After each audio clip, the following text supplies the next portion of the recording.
নিয়ত খারাপ। নিয়ত খারাপ কার? সরকারের। দেখেন, আমি একটা কথা বলি, সে কথাটা অনেকে হয়তো পছন্দ করবেন না।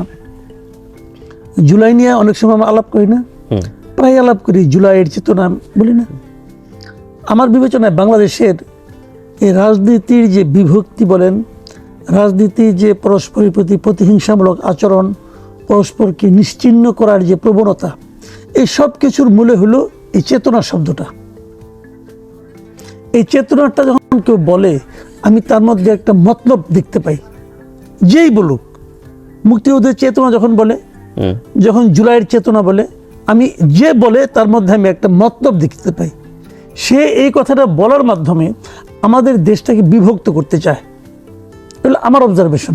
দেখেন, গত 15 বছর, আমি যদি 15 বছর ধরি, কিন্তু জুলাইটা যখন সংগঠিত হয়েছিল তখন তো নিশ্চয়ই যে রহিন হোসেন প্রিন্স ভাই যেটি বলছেন যে যেটির আকাঙ্ক্ষা গণতন্ত্রের একটা আকাঙ্ক্ষা ছিল, এবং আকাঙ্ক্ষা নিয়ে কোনো বাণিজ্য না, আকাঙ্ক্ষা মানুষের কাছে থাকে। চেতনাটা হলো বাণিজ্যের ব্যাপার, একটা বাণিজ্যিক উপাদান। এটি তো যারা বলেন তাদের জন্য, কিন্তু রাষ্ট্রের জন্য তো গণতন্ত্র এবং বৈষম্য মুক্তি এই চেতনাটা আসলে অত্যাবশ্যক ছিল সে সময়। মানুষ সেজন্যই রাস্তায় নেমে এসেছিল। আমি আপনাকে আবার বলি, যে রাস্তায় নেমেছিল সে কোনো চেতনা বুঝতো না। তার মধ্যে হয় আকাঙ্ক্ষা ছিল অথবা রাগ ছিল, ক্ষোভ ছিল। সে চেতনা বুঝতো না রে ভাই। চেতনা অন্য জিনিস। চেতনার নামে যেটা করা হয়েছে, আমি আপনাকে এক্সাম্পল দিয়ে বলে আস্তে আস্তে, আপনাকে আমার বলতে দেন, তাহলে আপনি ধারাবাহিকভাবে আপনি ওই থামান, তাহলে আমি পারবো না। কিন্তু দেখেন, ৭১-এ মুক্তিযুদ্ধের চেতনা বলে না, মুক্তিযুদ্ধের পরে বঙ্গবন্ধু কি করলেন? একদলীয় শাসন কায়েম করলেন। ওটা কি মুক্তিযুদ্ধের চেতনার মধ্যে ছিল? যখন কেউ মুক্তিযুদ্ধ করে তখন কি মুক্তিযোদ্ধাদেরকে বলা হয়েছিল তোমার ঠিকঠাক মতো যুদ্ধ করো, তারপরে আমি সব দল ভেঙে দিয়ে এক দল করবো? বলা হয়েছিল এটা? না, হয়নি। তো চেতনা তো ওখানে উনি চেতনার 12টা বাজে দিচ্ছেন, কিন্তু চেতনার নামে চেতনার 12টা বাজেছেন। আপনি আরো পরে আসেন, আমি মাঝখানে অনেকগুলি গ্যাপ দিলাম, যেহেতু অন্যরা তো একবার চান্সই পায় না। মুক্তিযুদ্ধের একমাত্র চলে যান আওয়ামী লীগ, তাই না? তারা তো নিজেদের এইভাবে প্রতিষ্ঠা করছে যে আমি, যে আওয়ামী লীগ না করবে সে যদি সেক্টর কমান্ডার হয় তাও সে মুক্তিযোদ্ধার চেতনার বিপক্ষে কাজ করতেছে। তারা তো এটিতে এস্টাবলিশ করার চেষ্টা করছে। মেজর জলিল সে মুক্তিযুদ্ধের চেতনার বিরোধী, কারণ সে আওয়ামী লীগ হয় নাই। জিয়াউর রহমান বিএনপি করছে, অতএব সে আইএসএর এজেন্ট। তার মধ্যে মুক্তিযুদ্ধ কোনো চেতনা ছিল না। তাহলে সে যুদ্ধগুলো কেন ভাই? এই লোকগুলি সেক্টর কমান্ডার হলো কেন? এখন কার চেতনা আছে, কার চেতনা নাই, এ সার্টিফিকেট তো দিছে আওয়ামী লীগ। আচ্ছা, আপনি আমাকে বলেন, এস আলম যে বিপুল পরিমাণ অর্থ বিদেশে পাচার করছে, সরকার তাকে করতে দিছে, এটা কি মুক্তিযুদ্ধের চেতনার মধ্যে আসলো? একটা চেতনা তো ছিল, বলেন, এই চেতনার মধ্যে ছিল? ছিল না তো। সামিট গ্রুপ যেটা করছে, এটা কি মুক্তিযুদ্ধের চেতনার মধ্যে ছিল? যে বিয়ে আপনার যে কি বলে কানাডায় যে আপনার বেগমপাড়া করছে, এটা কি মুক্তিযুদ্ধের চেতনার সঙ্গে যায়? অবশ্যই না। এগুলো তো চেতনার নামে তারা এগুলো করছে। কে করে না? আওয়ামী লীগে বলেন তো, আওয়ামী লীগে কোন মন্ত্রীর বিদেশের জায়গা নাই, বিদেশি প্রপার্টি নাই, কার নাই? এগুলো কি চেতনার সঙ্গে সাংঘর্ষিক নাকি চেতনার সঙ্গে যায়? এটা কোনটা?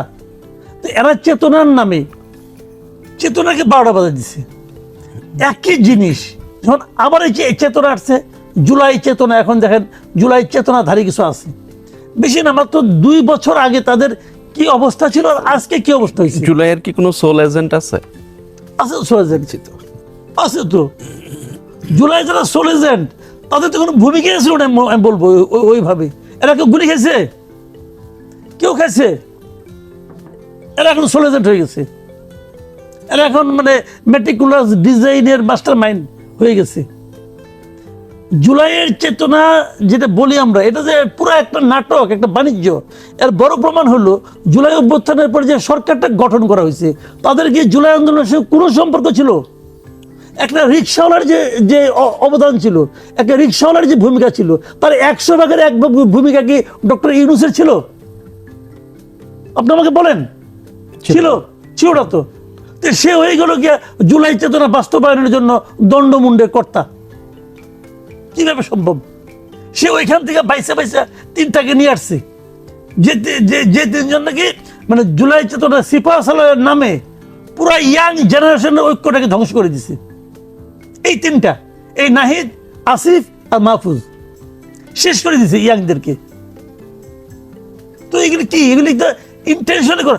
চেতনা যখন শুনবেন তখনই বুঝবেন এই ধান্দাবাজ এই একটা মতলব নিয়ে আসছে। এই জন্য আমরা আজকে অঙ্গীকার চেতনা রাখিনি, আমরা রেখেছি জুলাই অঙ্গীকার ও বাস্তবায়ন।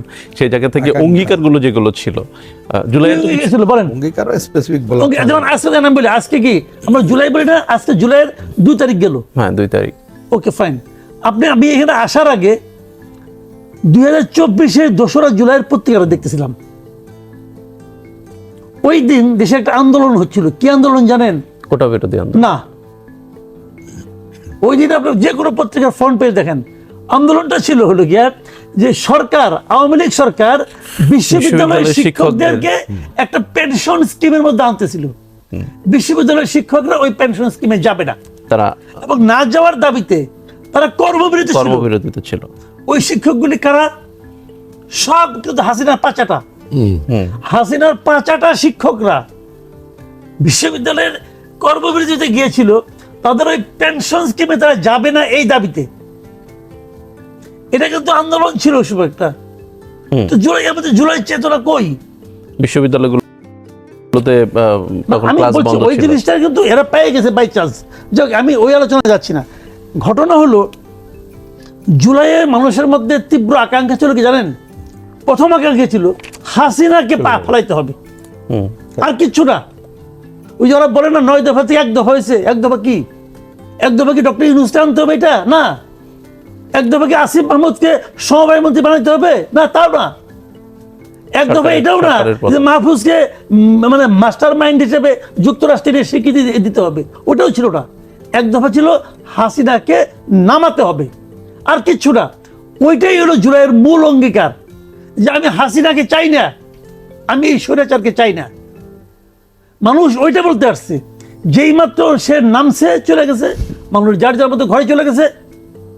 এখন সিপাহসালা হিসেবে যারা দাবিদার, এবং তার সঙ্গে ওই যে বলি না আমরা ডিপ স্টেট, অমুক স্টেট, তমুক স্টেট বলি যারা, এই ধান্দাবাজরা এসে নিয়ে ডক্টর ইউনূসকে নিয়ে আসছে। ডক্টর ইউনূসের দায়িত্ব নেওয়ার আগে 5 তারিখে 6 তারিখে কোনো একটা পাবলিক বলছে যে ডক্টর ইউনূসকে না বানাইলে আমরা আবার আন্দোলন করব? বলছে কেউ? বলে নাই তো। ডক্টর ইউনূস আসছে, আইসা নিয়ে তারপরে কি করছে?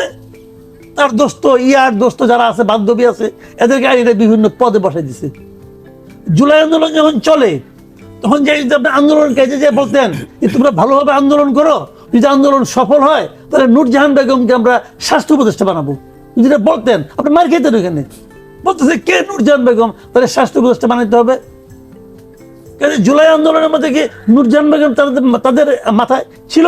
ছিল না, কেউ ছিল না। এই সবগুলি লোক হলো সুবিধাভোগী পাইছে। কাজল লেখার গল্প শুনছেন ছোটবেলায়? শুনছেন? ওই কাজল লেখার সুচ কুমার থাকে একজন, রূপকথার গল্প। তার সারা শরীরে সুচ বিধানো থাকে, সে একটা একটা করে সুচ তুলে, এবং তাকে বলে যে সমস্ত সুচ তোলার পরে চোখের 2টা আর তুলে না, ভাবে যে আমি তো ক্লান্ত, আমি একটু গোসল টোসল করে আসি, তারপরে চোখের 2টা খুলবো। গোসল করতে যে সে একজন দাসীকে কিনে, তাকে কাকন দিয়ে কিনে, না বলো কাকন দাসী। ওই কাকন দাসীরা বলে তুমি যাও, ওই কুটিরে যাও, ওখানে রাজকুমার শুয়ে আছে, সব কাহিনী বলে। কাকন দাসী আসে করে কি চোখের 2টা সুচ তুলে বলে আমি তোমার বাঁচাইছি, তুমি আমার বিয়ে করো। সে বিয়ে করে। এখন এরা হলো চোখের 2টা সুচ তোলার লোক। সারা দেশে সুচ জনগণ তুলছে। তার মধ্যে গৃহবধূ ছিল, তার মধ্যে কিশোর ছিল, তার মধ্যে রিক্সাওয়ালা ছিল, সবাই ছিল। চোখের 2টা তুলে কয়েক আমি তুলছি।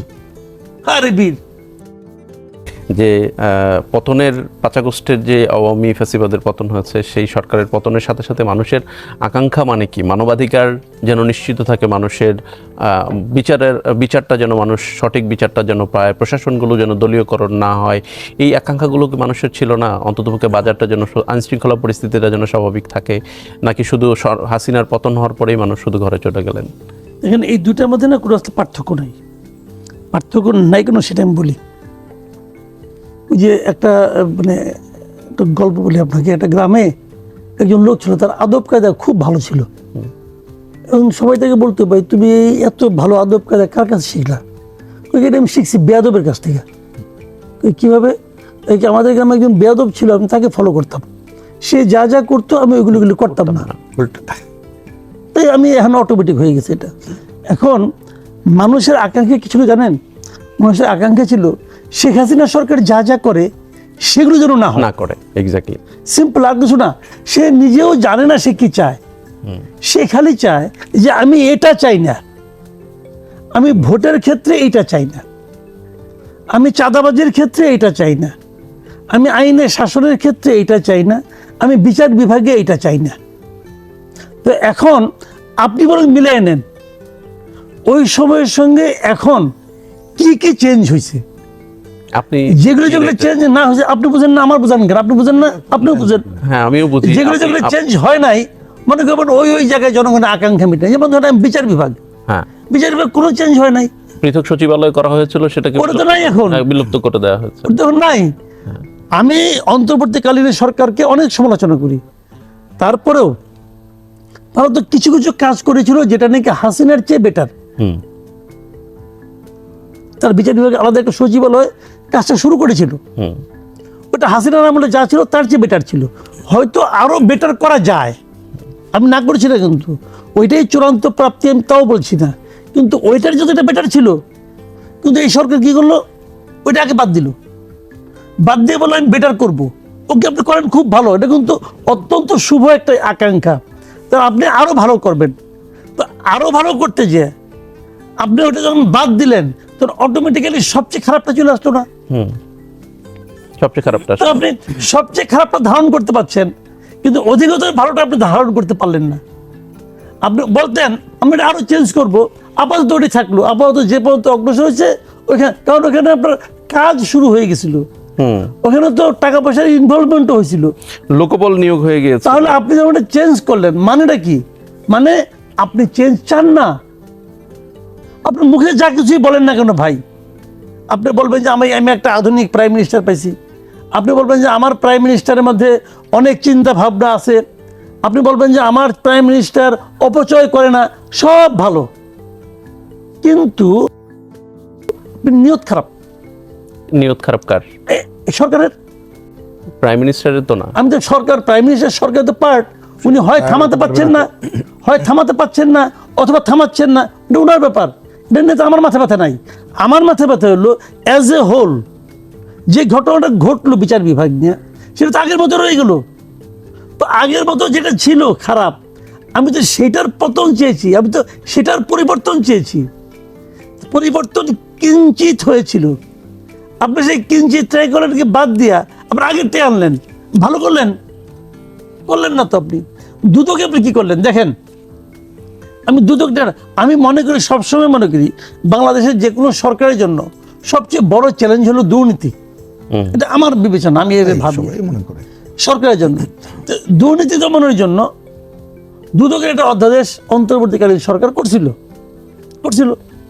আপনি ওই অধ্যাদেশটাকে আপাতত নিলেন না যে আমি নতুন করে করবো, ওকে ভালো কথা, অতি উত্তম।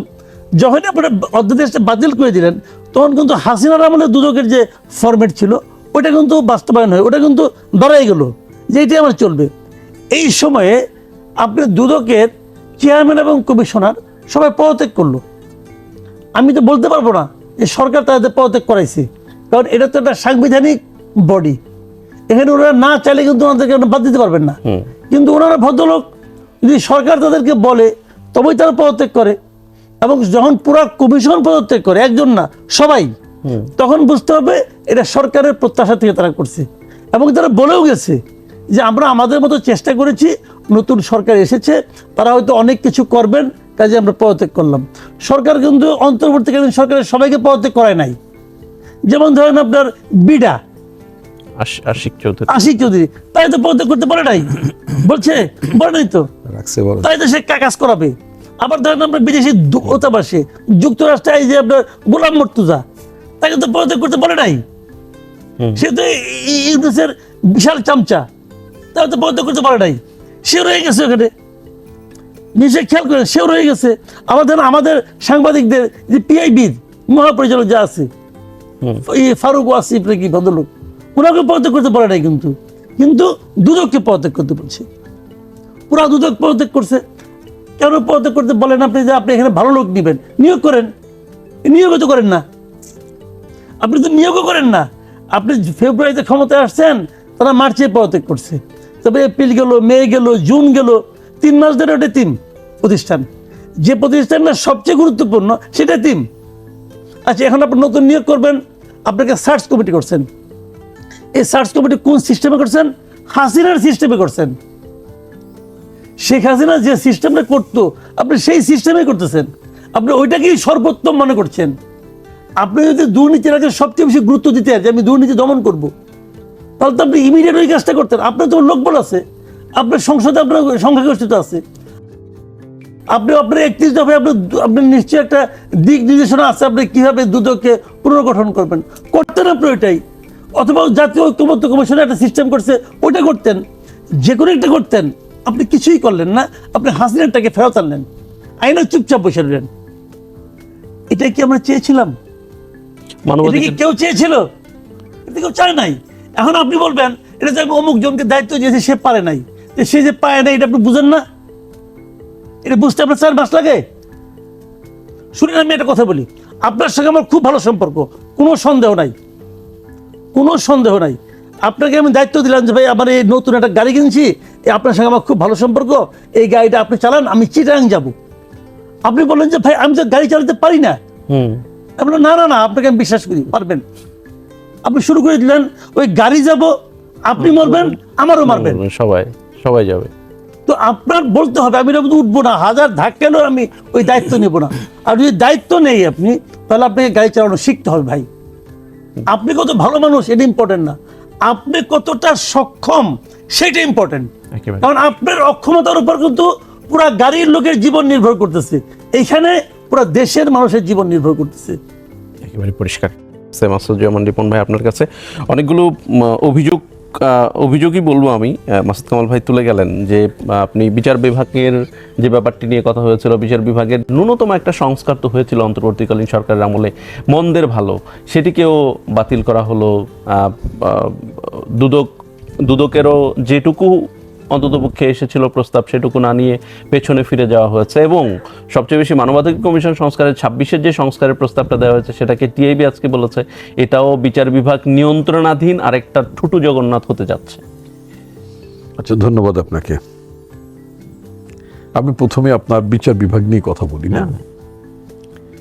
তো এই যে প্রফেসর মোহাম্মদ ইউনূস সাহেবের সময় একটা বিচার বিভাগ সংস্কার একটা উদ্যোগ ছিল, আমরা দেখলাম যে বেশ কিছু বিচারক নিয়োগ করা হয়েছে এবং এই বিচারকদের নিয়োগের বেলায় অনেক প্রশ্ন ছিল। এমনও বিচারক নিয়োগ হয়েছে যারা, ওই একটা কথা আছে যে 10 বছরে যদি আপনার হাইকোর্টে অভিজ্ঞতা থাকে, অভিজ্ঞতা কি জানেন? শুধুমাত্র এনরোলমেন্ট, আপনি কয়টা মামলা জিতেছেন, কয়টা মামলা হেরেছেন, আপনার মামলার মানে আপনার ডিএলএর রেফারেন্স আছে কিনা, ওয়েদার ইউর জাজমেন্ট ওই কেসের জাজমেন্ট অথবা আপনার আর্গুমেন্ট কোর্টেড অর নট কোর্টেড, এগুলো কোনো ক্রাইটেরিয়া না। তো সুতরাং আমার কাছে যেটা, আমি বহুবার কথাগুলো বলেছি, তো it was not a right procedure to appoint আপনার মানে জাজেস, এটা রাইট প্রসিডিউর না। বিএনপি হয়তো বিএনপি গভর্নমেন্ট ইমিডিয়েটলি বিচার বিভাগ সংস্কারের যে মানে অন্তর্বর্তীকালীন সরকার রেখে যে প্রস্তাবনাগুলোটা গ্রহণ করেনি, মানে গ্রহণ না করার কারণে অটোমেটিক্যালি এটা না। এখানে কি বিএনপির আইনজীবী যারা ছিলেন, বিএনপির পছন্দনীয় আইনজীবীদেরকে কি পৃথক সচিবালয়ে নিয়োগ দেওয়া যেত না? পৃথক সচিবালয়টা তো রাখা যেত। ওই বিএনপি ওইভাবে না, বিএনপি মনা আইনজীবীদেরকেই আপনি কেন ওখানে দেবেন না? বিএনপির পছন্দনীয় যাদেরকে যোগ্য মনে করছে বিএনপি, রাইট।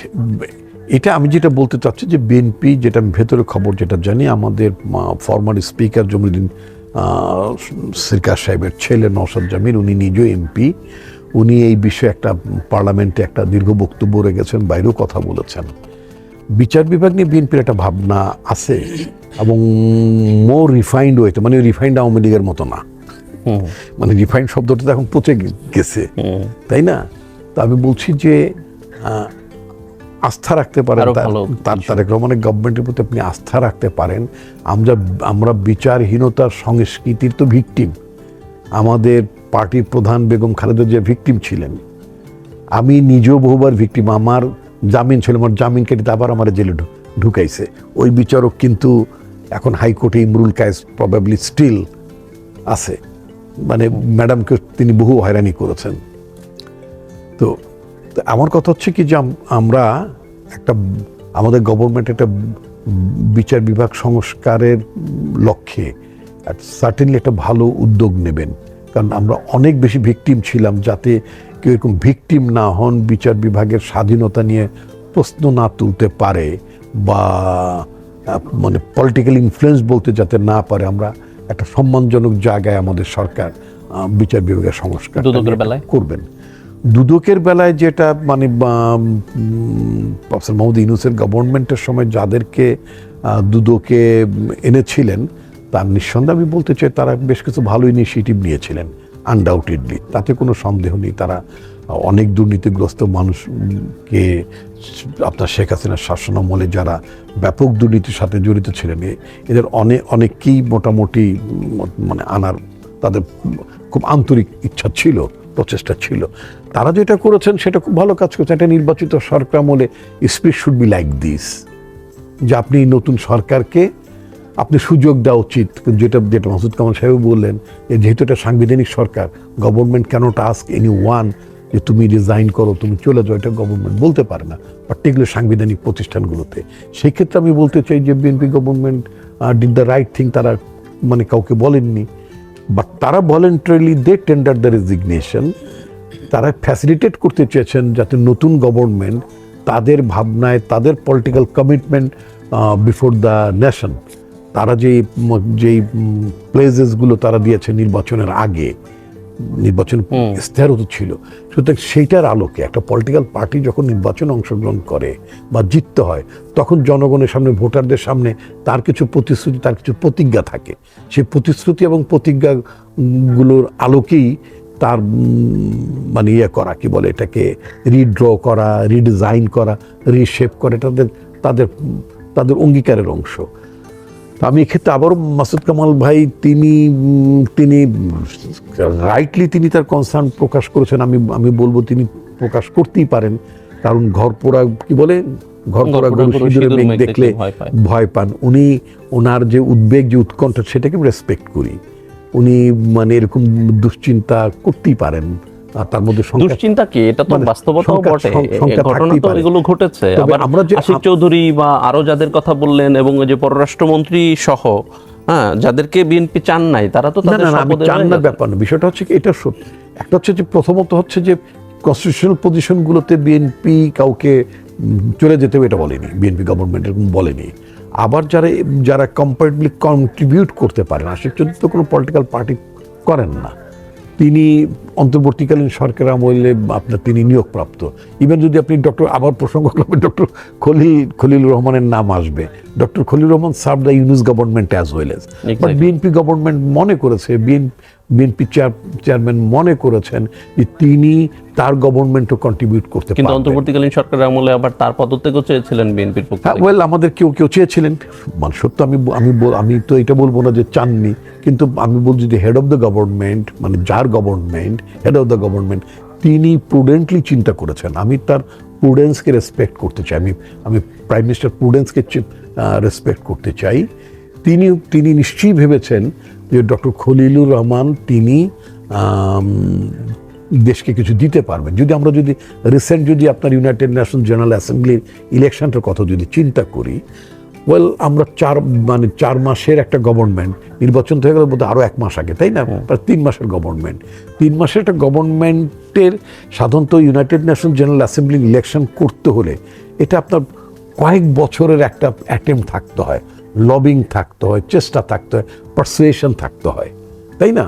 আমরা কিন্তু আমাদের নতুন গভর্নমেন্ট কিন্তু সময় পেয়েছে 3 মাসেরও কম, কারণ গভর্নমেন্ট আসার পর তো নিজের মানে নতুন ঘর চিনতে হয়, তাদের টাস্কগুলোকে বুঝতে হয়, প্রায়োরিটিসগুলোকে চিন্তা করতে হয়, তারপরে অনেকগুলো প্রোগ্রামের কথা তারা ভাবেন।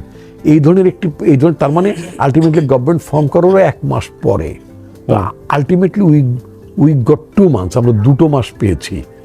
এর মধ্যে আমাদের প্রাইম মিনিস্টার সিদ্ধান্ত নিয়েছেন যে আমরা জেনারেল অ্যাসেম্বলিতে কন্টেস্ট করব। জেনারেল অ্যাসেম্বলিতে আমরা কন্টেস্ট করব।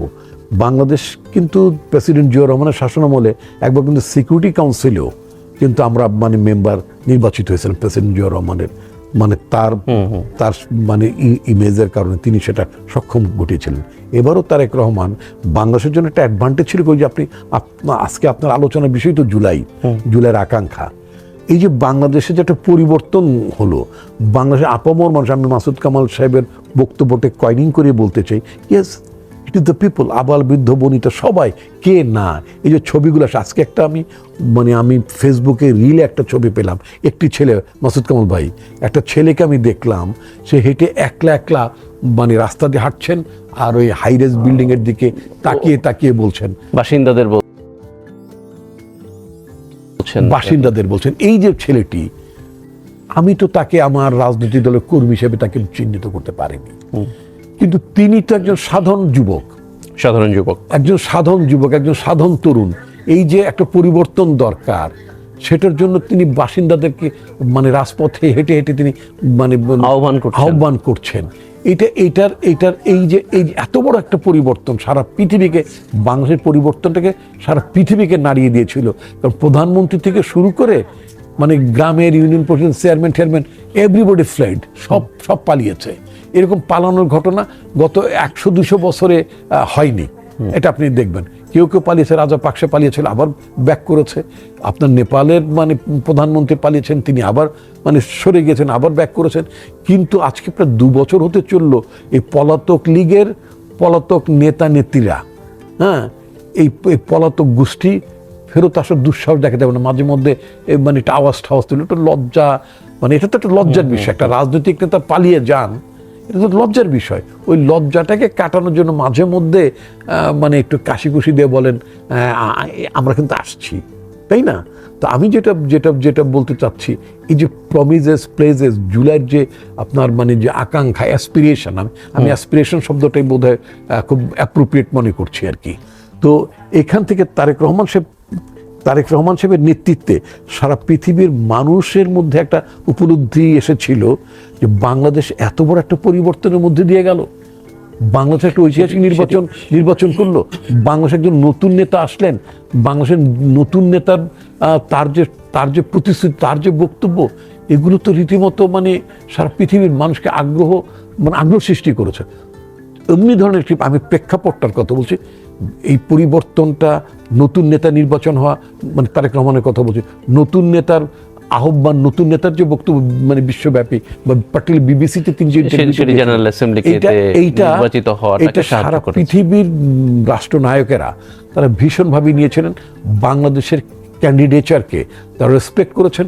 ডক্টর খলিলুর রহমানকে নির্বাচিত করে আমাদের জুলাইয়ের আন্দোলনকে, আমাদের পরিবর্তনকে তারা সম্মান জানিয়েছেন। একেবারে পরে আপনার কাছে আর আসতে পারবো না বলে একেবারে 30 সেকেন্ডে জেনে যেতে চাই, আপনি যেটা বলছেন যে আশা রাখার জন্য দুদক এবং বিচার বিভাগের জায়গা থেকে যে আশা যেন রাখি, মাসুদ কামাল ভাইকে বলছেন যে ঘর পেরা গরু সিঁদুর মেঘ দেখলে ভয় পায়, এই ভয়টা যেন না থাকে। কিন্তু আপনারা পরিবর্তিত যে মানবাধিকার সংস্কারের জন্য যে কমিশনের যে সুপারিশটুকু করেছেন, সেটাকে ডিআইবি বলছে এটিও বিচার বিভাগ নিয়ন্ত্রণাধীন একটা ঠুটু জগন্নাথ হতে চলে। বিচার বিভাগের নিয়ন্ত্রণাধীন সংসদের নিয়ন্ত্রণাধীন আর কি। সংসদকে যদি আপনি সকল আলোচনার কর্মকাণ্ডের জায়গা যদি চিন্তা করেন, আমি তো সরকারে নেই, পার্লামেন্টও নেই। আমি তো মনে করি যদি আমি পার্লামেন্টে যেতাম, আমি প্রাইভেট মেম্বার্স ডে তো থাকে, অর্থাৎ বেসরকারি সদস্যরা কথা বলতে পারেন, বিল তুলতে পারেন, যেটা রহিন হোসেন প্রিন্স একটা খেদি আছে, এটা আমারও খেদ যে আমাদের ল মেকাররা নামে মাত্র law maker, they don't make laws. আমি পার্লামেন্টের মেম্বার হলে আমি একটা বিল তুলতাম যে মার্কিন যুক্তরাষ্ট্রের মতো রাষ্ট্রদূত নিয়োগ থেকে শুরু করে বিচারক নিয়োগের বিভিন্ন প্রশ্নে পার্লামেন্টারি কমিটিজের কাছে হিয়ারিং হবে, তারা সেখানে জবাবদিহি করবেন। এটা তো একটা ডেমোক্রেটিক। কিন্তু এই প্রতিষ্ঠানগুলোকে একেবারে ক্ষমতা শূন্য করে রাখা, ঠুটু জগন্নাথ করে রাখা আসলে এরা যদি পার্লামেন্টারি কমিটিতে যদি জবাবদিহি করার স্কোপটা যদি আপনি তৈরি করে দেন, তাহলে তো পার্লামেন্ট ডেমোক্রেসি অনেক ফ্লারিশ করবে। উন্নত দেশগুলো তো তাই হয়। আমি বারবার মার্কিন যুক্তরাষ্ট্রের উদাহরণ টানি, আই হ্যাড বিন দেয়ার। তো তাদের সিস্টেমগুলো সম্পর্কে মোটামুটি আমার একটা ধারণা ছিল। আমি মনে করি যে আবারও আমি ইফতেখারুজ্জামান সাহেবকে, ডক্টর ইফতেখারুজ্জামান সাহেবের প্রতি শ্রদ্ধা রেখে বলতে চাই, তিনি যে আশঙ্কা প্রকাশ করছেন তারেক রহমানের নেতৃত্বাধীন ডেমোক্রেটিক গভর্নমেন্ট, বিএনপি গভর্নমেন্ট তাকে নিরাশ করবেন না এবং ঠুটো জগন্নাথ হবে না, এটা এফেক্টিভ হবে। বিকজ আমি আবারও বলতে চাই, অসংখ্য আমরা ধন্যবাদ। ভীষণভাবে মানবাধিকারের ক্ষেত্রে ভিকটিম ছিলাম। অসংখ্য সুতরাং ধন্যবাদ, কেউ অসংখ্য victim ধন্যবাদ, হবেন না। Doctor S M. মানবাধিকার নিশ্চয়ই আপনার তার অসংখ্য properly ধন্যবাদ function ডক্টর এস এম করবে। আসাদুজ্জামান রিপন ভাই। আসতে চাই রুহিন হোসেন প্রিন্স ভাই আপনার কাছে, সাধারণ সম্পাদক সিপিবি। আপনি ডক্টর ইফতেখারুজ্জামানকে আশ্বস্ত করেছেন রুহিন হোসেন প্রিন্স সরকারের পক্ষ থেকে। আপনি রিপন ভাই ডক্টর ইফতেখারুজ্জামানকে আশ্বস্ত করেছেন, আসাদুজ্জামান রিপন ভাই, আপনি কতটা আশ্বস্ত? বিচার বিভাগ, দুদক, মানবাধিকার, নির্বাচন কমিশন বা অন্যান্য যে সংস্থাগুলো আছে, স্বায়ত্তশাসিত সংস্থাগুলো আছে। তার আগে একটা কথা বলি, আমরা আজকের আলোচনাটা যথার্থই আমার বিবেচনায় যে একটা পার্লামেন্ট, তার ভূমিকা, এটাকে নিয়ে আলোচনা হচ্ছে। কিন্তু আমরা কোন শাসিত সরকারে আছি? পার্লামেন্ট শাসিত না রাষ্ট্রপতি শাসিত? পার্লামেন্ট শাসিত। তো তাহলে আগে সবকিছু জানতো শেখ হাসিনা, এখন সব জানে কে? পার্লামেন্ট না তারেক জিয়া? আসছে কোনটা? এর থেকে যদি বেরোয় না আসতে পারি, পার্লামেন্টের ডেমোক্রেসিটা ওই চলে যাবে এক ব্যক্তির শাসনে। এবং এইখানে কোনো ওই যে আমি বলেছি সরকার এবং দল পার্থক্য খুঁজে পাবেন না হয়তো, যেটা একটা অশনি সংকেত। তো মনে রাখা দরকার। আজকে এখানে আলোচনায় দেখেন আসছে তো, কিন্তু জায়গাটা এইটা। হয়তো আপনি বলতে পারেন এটাই বাস্তবতা, তা অনেকগুলো বাস্তবতাকে তো আপনার পরিবর্তন করতে হবে। আপনি তো পার্টিসিপেটরি সব জায়গাতে করতে হবে, নাহলে তো আপনি পারবেন না এটা করতে। আর একজন যতই ভালো হোক না কেন, তার পক্ষে তো তার একটা মানে কি বলবো যে নিজের সমর্থ বাস্তবতা তো থাকতে হয়। প্রসঙ্গক্রমে বললাম এইটা বিবেচনা করা খুব জরুরি বলে আমরা মনে করি যে পার্লামেন্টারি ডেমোক্রেসি যদি আপনি মেন করেন।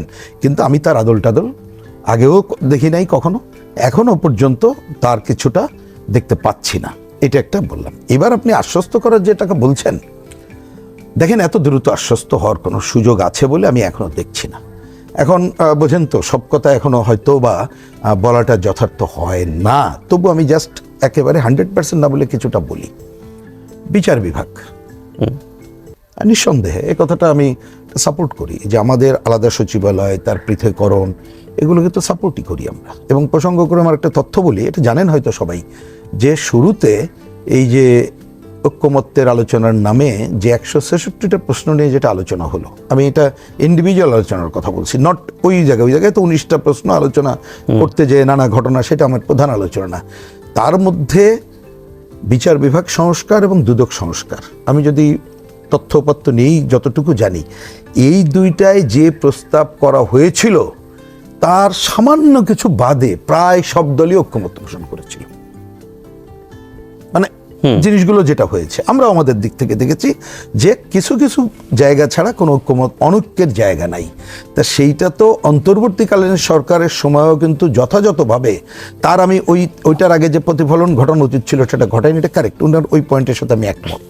ওইখানে নিয়োগ আমরা তখনও কোশ্চেন করেছি নানা জায়গায়। হয়তোবা বিচার বিভাগের সেক্রেটারিয়েটের নামে যাদেরকে নিয়োগ দিয়েছিল তারা হয়তোবা যথাযথ হয়নি, কিন্তু আপনি যে কথা বলেছেন খুবই কারেক্টলি আপনি অ্যাড্রেস করেছেন যে এইখানে যেহেতু এখন নির্বাচিত একটা সরকার আসছে, সে তো ভালো মানুষ নিয়োগ করে এটা করতে পারতো বন্ধ না করে। আপনি দুদক খুবই কারেক্টলি অ্যাড্রেস হয়েছে, 3 মাস খবর নাই, এটা কল্পনা করতে পারেন। গুম কমিশন আরো ভালো করবেন, কোনো খবর নাই। মানবাধিকার কমিশন খবর নাই। তাইলে এইখানে কি আবার নিজেদের যে কোনোভাবে আধিপত্য বজায় রাখার কাজটাই করছেন? কারণ এখনো পর্যন্ত ছোটখাটো জায়গা আপনি খেয়াল করেন, হয়তো আজকের সেই ছোট আলোচনা বলে আমরা করলাম না, চাঁদাবাজির সেই ধারা, মবের সেই ধারা, আপনি আইনের শাসনের ন্যূনতম সেই আইন শৃঙ্খলা পরিস্থিতি, আপনি উগ্র দক্ষিণপন্থীর আবির্ভাবের কথা সবাই বলছেন, পার্লামেন্টে আলোচনা হচ্ছে, কেউ অস্বীকার করছে না। কিন্তু যেভাবে জঙ্গিরা জেল থেকে বেরিয়ে গেল, যে অস্ত্র উদ্ধারের ঘটনাগুলো ছিল, সেই জায়গাগুলো কিন্তু আপনি দেখছেন না যে এখনো পর্যন্ত। এবং এটা মনে রেখেন, কথাটা সম্ভবত আমাদের বিশিষ্ট সাংবাদিক উনি বলেছেন যে গণ অভ্যুত্থানের পরে নানা গ্রুপ নানাভাবে করেছে। আপনি অনেককে বিদায় করলেন, কই বিডা চেয়ারম্যানকে তো বিদায় করলেন না, আপনি খলিল সাহেবকে তো রেখে দিলেন, যারা এদেশে মার্কিন এজেন্ডায় এখনো পর্যন্ত বাস্তবায়ন করে যাচ্ছে। আপনি এত কথা বলেন, এই যে মার্কিন বাণিজ্য চুক্তি কেন পার্লামেন্টে আলোচনা করলেন না? হ্যাঁ বুঝলাম, খুব ভালো হলে তাহলে পার্লামেন্টে আলোচনা করে আমাদের বোঝায় দেন। আপনি বন্দর ইজারা দেওয়ার কথাটা একসময় আপনারাও বিরোধিতা করেছেন, এখনো পর্যন্ত ওইখানে যারা সরকার দলীয় লোকজন আছে তারা যুক্তি তর্ক দিয়েই বিরোধিতা করছে। কিন্তু বিডার চেয়ারম্যানকে রেখে ঠিক ওইটা কিভাবে আপনি করে নিতে পারেন এবং বিদেশকে সুযোগ দিতে পারেন, সেই কাজটা আপনি কিন্তু করে রেখে যাচ্ছেন। তার মানে এই যে কার উদ্দেশ্যকে বাস্তবায়ন করছে, এটাই তো একটা বড় প্রশ্ন আসছে। এটা হয় কখন জানেন? যখন একটা রাজনৈতিক দল তার অ্যাক্টিভিস্টটা পুরো না থাকে, যখন পুরোটা সরকার, এবং সরকার তো নানাভাবে, কিভাবে কি এখনো তো আমরা জানি না। ধরুন আমাদের বর্তমান প্রধানমন্ত্রী, তিনি এইখানে, হ্যাঁ তিনি এখনো পর্যন্ত অনেক কিছু করছেন যেটা প্রশ্ন করার জায়গা থাকে না। তিনি বিশেষ করে ধরেন তার কিচ্ছতা সাধন, তার একটা স্বাভাবিক যে জীবনযাপনের জায়গা এবং কিছু পিপুল ওরিয়েন্টেড কাজকর্ম করা, সেটা নিয়ে তো পজিটিভ ছাড়া নেগেটিভ বলার কিছু নেই। কিন্তু লন্ডন বৈঠক কি হলো আমরা তো কেউ এখনো জানি না। খলিল সাহেব কেন থেকে গেলেন, কোশ্চেন কিন্তু লন্ডন জানতে হবে, নট দ্যাট। আমার কথা পরিষ্কার, আমি জানতে ইন্টারেস্টেড না, কিন্তু ইন্টারেস্টেড হই যখন দলীয়ভাবে প্রেস কনফারেন্স করে খলিল সাহেবকে বিদায় করার কথা বলা হয়েছে, এবং একাধিক বিএনপির তৎকালীন নেতা বলেছে, যারা এখনও বিএনপির নেতা, এখন তাকে রাখার পরে মুখে ক্লুপটা এটে থাকে এবং অনেককে বিদায়ী করা হয়, তাদেরকে রাখা হয়, তাহলে তারা কার স্বার্থ বাস্তবায়ন করছে, আমরা কার ক্রীড়ানক হতে যাচ্ছি, এইটা যদি আমরা না রাখতে পারি, তাহলে ওই বিএনপির স্লোগান সবারই বক্তব্য এটাই। আমার ধারণা কিছু খারাপ লোক ছাড়া 20 কোটি বা আমাদের 18 কোটি জনগণ হলেই যে সবার আগে দেশ, দেশের স্বার্থ, সেইটা কিন্তু আপনি রক্ষা করতে পারবেন না। এবং এই প্রতিষ্ঠানগুলো গড়ে তুলতে না পারলে যত ভালো কথা বলেন, আপনি কোনো কাজ করতে পারবেন না, তার আলামত এখনো আমি দেখতে পাচ্ছি। অসংখ্য ধন্যবাদ রহিন হোসেন প্রিন্স ভাই। আসতে চাই, একেবারে প্রশ্ন করব না, সাদামাটাভাবে মাসুদ কামাল ভাইয়ের কাছে সেরে যেতে চাই। আপনি কতটা আশ্বস্ত রিপন ভাইয়ের কথায়? না, রিপন ভাইয়ের এর চেয়ে বেশি কিছু তো বলার সুযোগও নাই। উনি যে অবস্থানে আছেন, সবারই কিন্তু সব অবস্থানে একটা সীমাবদ্ধতা আছে, একটা সুবিধাও আছে। তো যে কারণে উনি এর চেয়ে বেশি কিছু ওনার কাছ থেকে আমি প্রত্যাশাও করি না। কিন্তু প্রশ্নটা হলো, জানেন উনি কি বললেন, ওনার কথা আমি কতটুকু সন্তুষ্ট হলাম, অথবা ওনার কথা প্রিন্স ভাই কতটুকু হ্যাপি হলেন, এতে কিছু যায় আসে না। মানুষের যেটা চিন্তা করা, ওটা আপনি থামাতে পারবেন না। মানুষের চিন্তা মানুষ করবে, এবং এই চিন্তার প্রতিফলন আজ হোক কাল হোক আপনাকে ভোগ করতে হবে। এটা হলো বাস্তব, রূঢ় বাস্তবতা। হয়তো কেউ বলবেন শেখ হাসিনা বললে, অনেকে কিন্তু কথা বলতো না, অনেকেই কথা বলতো না, অনেকে তাকে তোষামত করতো, না না না আপনি যা করছেন, আপনি তো মানুষ না, আসলে আপনি মহামানবের পর্যায়ে পৌঁছে গেছেন বলতো। মানুষ হাসাহাসি করতো, তাও বলতো, হয়তো উনি বিশ্বাসও করতেন, কিন্তু এতে কিন্তু ওনার পরিণতি ঠিকই রাখা যায় নাই। তা কী কারণে? কারণটা হলো মানুষ কি ভেবেছে। যাকে আপনি গুরুত্বহীন মানুষ মনে করেন, যে আপনার কাছে গুরুত্বপূর্ণ না, এই গুরুত্বহীন মানুষ যখন এক জায়গায়, একজনের জায়গায় 10 জন হয়ে যায়, তখন 10 জন গুরুত্বহীন মানুষ কিন্তু আপনারা যারা মোসাহেব তাদের চেয়ে পাওয়ারফুল হয়ে যায়, এবং তাদের ইচ্ছার উপর ডিপেন্ড করে আপনি টিকবেন কি টিকবেন না, আপনি থাকতে পারবেন কি পারবেন না। হয়তো এটা সময়ের ব্যাপার, 5 মিনিট, 10 মিনিট, 5 বছর, সময়ের ব্যাপার। কিন্তু যা ঘটার তাই ঘটবে, এবং যা ঘটবে তার জন্য আপনিই দায়ী থাকবেন। আপনি যা করবেন তারই ফল আপনি পাবেন। শেখ হাসিনা দেশ থেকে পালাই যেতে হয়েছে তাকে, এর জন্য দায়ী কে? দায়ী সে নিজে, নিজে ওটা অর্জন করেছেন। উনি তার এই পরিণতিটা অর্জন করেছেন, তা আপনি অর্জন করবেন। আপনি হয়তো, আপনাকে মানুষ মাথায় করে রাখবে, আপনি কি মানুষের তাজ হবেন মাথার, নাকি কোথায় নামবেন আপনার ব্যাপার। আমাদের কাজটা কি? আমাদের কাজ হলো ওই জনগণের ওই চিন্তাটার প্রতিধ্বনি করা। আমরা ছোট মানুষ, আমরা আমাদের মতো করে প্রতিধ্বনি করি। আপনার কাছে যায় অথবা যায় না, হয়তো মাঝখানে বিশাল দেওয়াল থাকলে পরে দেওয়ালে ধাক্কা খেয়ে চলে আসে, কিন্তু আমরা আমাদের কাজটা করতেছি। দেয়ালের কাজ দেয়াল করতেছে, আর ওনার কাজ উনি করতেছেন। সরকারের কাজ সরকার করতেছে, এমপি সাহেবদের কাজ এমপি সাহেব করতেছে। কিন্তু যা ঘটবার, যা পরিণতি যা হবার, তাই হবে। কিন্তু এই এই এই এই যে এটা কতদিন, এই সিলসিলা আসলে কতদিন চলতে থাকবে? পরিণতি ঘটবে, কিন্তু এই মানুষের আকাঙ্ক্ষা। শুনেন, আমি কিন্তু আশাবাদী লোক। হ্যাঁ, আমি আশাবাদী লোক এই কারণে কি, আমি মাঝে মাঝে একটা কথা বলি, একটা সরকার যা করতে চায় তার অর্ধেক কাজ হয়ে যায় যদি সরকারের শীর্ষ ব্যক্তিটা সৎ হয়। যদি শীর্ষ ব্যক্তিটা সৎ থাকেন, তাহলে অর্ধেক কাজ হয়ে যায়। এটা আমি পার্সোনালি মনে করি। বাকি অর্ধেক নির্ভর করে যে কতটুকু এটা হতে পারলো, কতটুকু বাস্তবায়ন করা গেল, কতটুকু তার সঙ্গী সাথীরা করলো, এটার উপর নির্ভর করে। তো আমি এখন পর্যন্ত এই সরকারের শীর্ষ ব্যক্তিকে সৎ মনে করি, আমি এখনো মনে করি। কাজে আমি সমূহ সম্ভাবনা দেখি, কিন্তু আমি আবার এটাও জানি যে ওনার চারপাশে যারা দেওয়াল তৈরি করবে বলে আমি মনে করছি, যাদের কথা আমি বলছি দেয়াল তৈরি হচ্ছে, সেই দেয়ালের ইট কিন্তু প্রতিদিনই একটা করে বাড়তেছে। এই ইট গাঁথা যখন সম্পূর্ণ হয়ে যাবে, তখন এই সৎ ব্যক্তিকে আমরাও দেখতে পারবো না, উনিও আমাদেরকে দেখতে পারবেন না। ওই জায়গায় হবে ট্র্যাজেডিটা। অসংখ্য ধন্যবাদ মাসুদ কামাল।